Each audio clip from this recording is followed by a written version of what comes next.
kumukulo na ang ating gata. Ilagay na natin ang ating napakakulay na bilo-bilo. Lagay natin isa-isa. Ayan.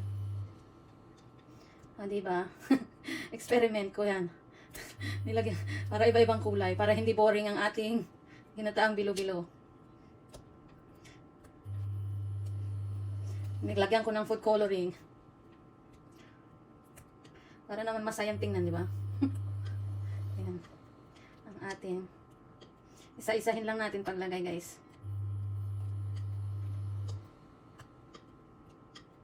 Lumikit sa plato. Ayan.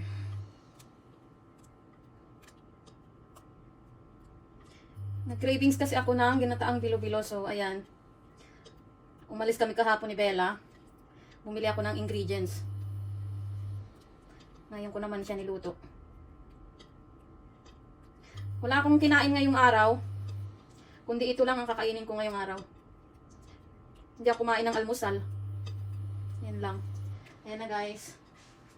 Lagay na natin ang ating bilo-bilo. O, diba ang kulay niya? Makulay ang buhay sa ginataang bilo-bilo.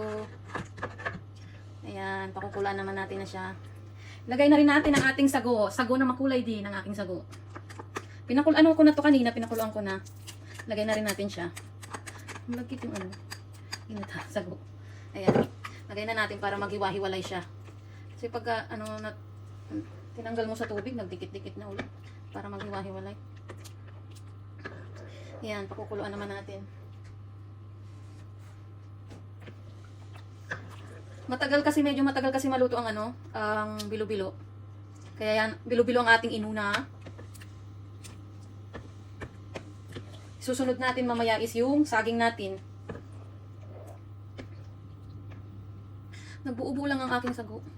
Pero hopefully maghiwa-hiwalay siya mamaya. Pagka uminit na. Kumulo. Ayan bakit siya nagbuo-buo? Huwag kang magbuo-buo. Unti-unti na siya naghihiwalay. Humihiwalay na siya. Guys, kumukulo na siya. Pwede na nating ilagay ang ating saging. Wala tayong saging na saba, guys. Kaya ang ilalagay natin is banana plantain. Ayan, guys. Haluin natin. O, diba ang kulay na? Ang ganda ng kulay niya, diba? At ang ating sago is naghiwa-hiwalay na din. Malilit lang yung sago eh. Ayan, guys. Ilagay na rin natin ang ating jackfruit. Ayan.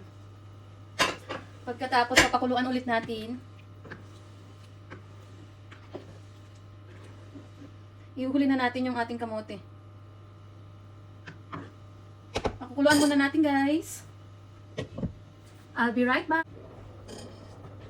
Ilagay na natin ang ating pangalawang lata ng gata, guys. Ayan. Mas masarap, mas maraming gata.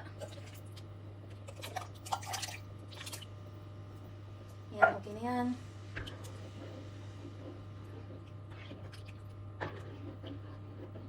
Lagay na rin natin ang ating kamote. Kamote natin, ilagay na natin.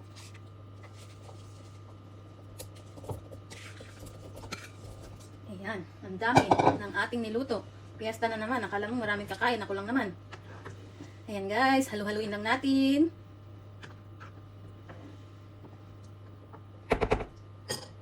At takpan ulit. Lagyan na natin ng asukal, guys. Kulang asukal lang ilalagay ko. Kaya lang po, konti lang muna. 3 kutsara lang muna. Kasi ayoko yung sobrang tamis ba. Yan lang muna, ita-try ko lang. Ayoko kasi yung sobrang tamis. Baka end up matamis na matamis eh. Halo-haloin lang. Ang ganda lang. Ang ganda lang kulay oh. O, diba? Very colorful ang aking ginataang bilo-bilo. Pakuluan ulit natin. Taga natin ng 3 kutsara pa uli. Medyo matabang eh. Ayan, tama na siguro yan.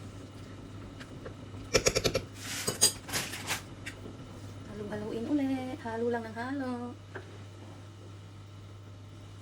Ang hirap pag ano eh. Kalawete. Ayan, di ba? Malapit na maluto to guys.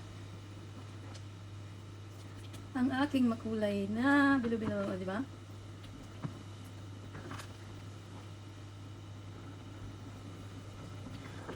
Bakit kaya hirap ako pag kanan ang ginagamit ko? Walang energy yung kanang kamay ko eh.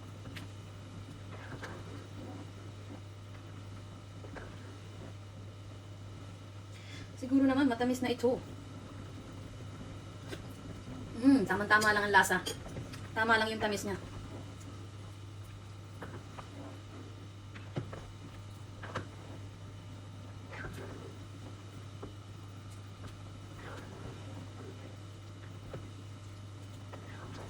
Ano pala ang tawag sa lugar nyo ang ganito guys? Comment down below kung ano ang tawag nyo sa ganitong luto. Kasi alam ko iba-iba ang ano eh, ang tawag. Ako, laki ako ng Manila, pinanganak ko sa Manila, laking Manila. Kaya ang alam ko is ginataang bilo-bilo or ginataang halo-halo. Ano sa lugar nyo guys ang ganitong luto? Hinaan natin ang apoy. Yan, malapit na yan maluto guys. Please watch the full video and don't skip the ads guys. Have a nice day. Bye-bye! Yan guys, luto tayo ng ating ginataang bilo-bilo. Ang aking makulay na bilo-bilo. Kain tayo guys. O diba? Ang cute lang, iba-ibang kulay. Yung bilo-bilo ko is ibang kulay, pati yung sago ko is iba-ibang kulay. Kain tayo guys.